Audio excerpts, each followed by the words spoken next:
અર્પણને ન્યાય આપો. અર્પણને ન્યાય આપો. અર્પણને ન્યાય આપો. અર્પણને ન્યાય આપો. ન્યાય આપો. ન્યાય આપો. ન્યાય આપો. ન્યાય આપો. ન્યાય આપો. અર્પણને ન્યાય આપો.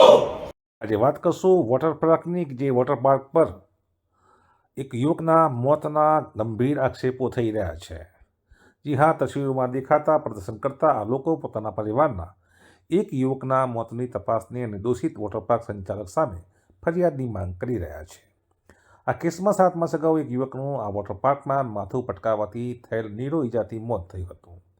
આ કામે તાલુકા પોલીસે હજુ સુધી વોટર પાર્ક સંચાલક સામે ફરિયાદ નોંધી નથી તેવો આક્ષેપ પરિવારજનોએ કર્યો છે અને તે બાદ તેઓ જિલ્લા કલેક્ટર તેમજ એસપીને આવેદનપત્ર આપી રેલી કાઢી હતી. આ કામમાં એક આશાસ્પદ યુવકનું 7 માસ અગાઉ વોટર પાર્કમાં રાઇડ માણવા દરમિયાન ઓછા પાણીના સ્તરના લીધે દિવાલ પર માથું પટકાવવાથી મોત થયું છે. આ વોટર પાર્કમાં પાણીમાં ઝૂલવાની, તરવાની વિવિધ રાઇડો આવેલી છે, જેમાં અર્પિત નામના યુવકનું 7 માસ અગાઉ આ વોટર પાર્કમાં પોતાના 5 મિત્રો સાથે આવ્યો હતો અને રાઇડમાં જોડાયો હતો.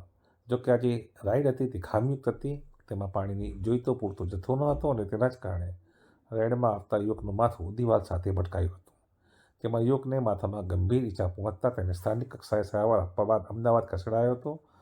ત્યાં તેની માથાની ઈજાથી તેની ગંભીર હાલત થતાં યુવકનું કરુણ મોત થયું હતું. પોલીસની પ્રાથમિક તપાસમાં સ્પષ્ટ થયું છે કે રાઇડમાં પાણી ઓછું હતું અને વોટર પાર્ક સંચાલકો દ્વારા બનાવેલી આ રાઇડ નિયમ કરતાં નાની હતી, જેથી અકસ્માતનો સ્પષ્ટ ભય રહેલો હતો. આ સ્પષ્ટ રીતે વોટર સંચાલકની જે ભૂલ છે, બેદરકારી છે, તેવું સામે આવ્યું હોવાનું પરિવારજનો કહી રહ્યા છે. જોકે પાલનપુર તાલુકા પોલીસમાં 7 માસ અગાઉ જાણવા જોગ ફરિયાદ નોંધાઈ છે, જે હજી એફઆઈઆરનું સ્વરૂપ પામી નથી. એટલે કે વોટર પાર્કના સંચાલકો વિરુદ્ધમાં બેદરકારીનો ગુનો દાખલ થયો નથી અને માટે જ પીડિત યુવકના પરિવારજનો, પિતા સહિત અનેક લોકોએ આજે વોટર સંચાલકના વિરુદ્ધમાં એફઆઈઆર નોંધવાની માંગ કરી હતી. શું કહી રહ્યા છે પરિવારજનો, આવો જોઈએ. મારા પુત્રને રાજેશથી 7 મહિના પહેલાં શિવધારા વોટર પાર્કમાં એની ખામીથી મૃત્યુ થયું છે. તો એના ન્યાય માટે હું સરકારશ્રીને અને મીડિયાશ્રીને આવેદનપત્ર આપવા હોય કલેક્ટર સાહેબને કોઈ જગ્યાએ ફરિયાદ જાણવા જોગની અરજી લીધી છે. અને તારીખ 24/5/2023ના દિવસે શિવધારા રિસોર્ટ જે મલાણા મુકામે છે, તેમાં આ અર્પણ નામનો દીકરો એ રિસોર્ટની અંદર આવી રીતે રાઇડ્સની અંદર ગયા હતા અને તો રાઇડ્સની બેદરકારીના કારણે આ અર્પણનું મૃત્યુ થયું હતું. જુવાન જો દીકરો હતો અને એના પિતાશ્રીને એકનો એક દીકરો હતો અને આ દીકરાનું તો મૃત્યુ થયું. સંચાલકોએ કોઈ પણ એમની જવાબદારી સ્વીકારી નથી અને જ્યારે એનું 7 દિવસ પછી અમદાવાદ ખાતે દાખલ કર્યા પછી એનું મૃત્યુ થયું. મૃત્યુ થયા બાદ જ્યારે પોલીસ સ્ટેશનની અંદર, પાલનપુર તાલુકા પોલીસ સ્ટેશનની અંદર એના પિતાશ્રીએ અને આ ફરિયાદ આપવા માટે ગયા તો માત્ર જાણવા જોગ ફરિયાદ લીધેલી, જેનો હજી સુધી કોઈ નિકાલ આવ્યો નથી. એ સંચાલકો સામે કોઈ ફરિયાદ કરવામાં આવી નથી અને એમને ન્યાય ન મળવા માટે આજે આવેદનપત્ર આપવા માટે કલેક્ટર સાહેબને રૂબરૂ અમે આપી આવ્યા છીએ. અને અમને જો હવે પણ હજી સુધી પણ જો એની ઉપર કોઈ 7 દિવસનું અલ્ટિમેટમ આપવામાં આવ્યું છે, જો એમાં કોઈ ન્યાય નહીં મળવા આવે તો આવનારા સમયની અંદર મોટી રેલી સ્વરૂપે અને આખો સમાજ આવી રીતે ઉતરી આવશે અને એની જવાબદારી સરકારશ્રીની રહેશે. 7 મહિના પહેલાં બનાવ બન્યો હતો શિવધારા વોટર પાર્કમાં, જ્યાંથી અમારા 5 દીકરા ભાઈ લઈને ગયા હતા. તો આ રાઇડની ખામીના કારણે છોકરાનું મૃત્યુ થયું.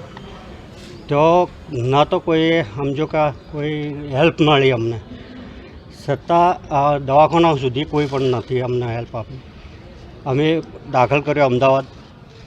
તો 1લી તારીખે 6 દિવસ પછી એક્સપાયર થઈ ગયો છોકરો અને ના પછી 12 દિવસ પછી અમે જાણવા જો ફરિયાદ કરી. આ એફઆઈઆર ફડાવવા ગયા તો અમારી એફઆઈઆર લીધી નહીં અને જાણવા જો ખાલી લીધી હતી. તો એના પછી આજ સુધી કોઈ તપાસમાં કશું થયું નથી અને એની કોઈ તકેદારી થઈ નથી. આજ સુધી અમને કોઈ ન્યાય મળે એવો કોઈ પ્રયત્ન થયા નથી. તો અમને ન્યાય મળે એ માટે આજ કલેક્ટર સાહેબને અમે આવેદનપત્ર અપાયા છે અને રિક્વેસ્ટ કરવા માટે આવ્યા છે.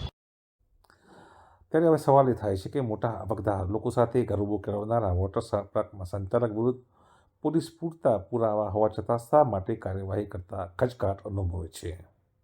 કે પછી પીડિત પરિવારની જે વાત છે તે મુજબ પોલીસ તપાસમાં કોઈ પુરાવો મળ્યો નથી. જે પણ હોય તે પોલીસે સ્પષ્ટ કરવું જોઈએ, જો કે જેથી આ પ્રકારના વિવાદો ટળી શકે. નમસ્કાર.